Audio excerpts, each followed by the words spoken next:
నీకు తెలుసా? మన మనస్సు మన శరీరాన్ని నయం చేయగలదని. దీన్నే ప్లేసిబో ప్రభావం అంటారు.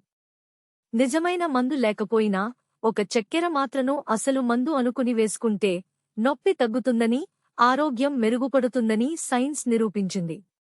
కేవలం నమ్మకం, సానుకూల ఆలోచనలతోనే మన మెదడు నిజంగానే నొప్పిని తగ్గించే, స్వస్థతను కలిగించే సహజ రసాయనాలను విడుదల చేస్తుంది.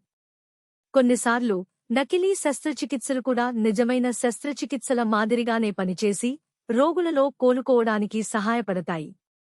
క్యాన్సర్, పార్కిన్సన్స్, డిప్రెషన్ వంటి తీవ్రమైన రోగాల చికిత్సలో కూడా ఈ అద్భుతమైన ప్రభావం పరిశోధకులు గమనించారు. మన నమ్మకం మన శరీరంపై ఎంత శక్తివంతమైన ప్రభావం చూపుతుందో చూడండి. నిజంగా ఇది విస్మయం కలిగించే విషయం కదూ. ఇటువంటి ఆసక్తికరమైన సైన్స్ విషయాల కోసం లైక్ చేసి సబ్స్క్రైబ్ చేసుకోండి.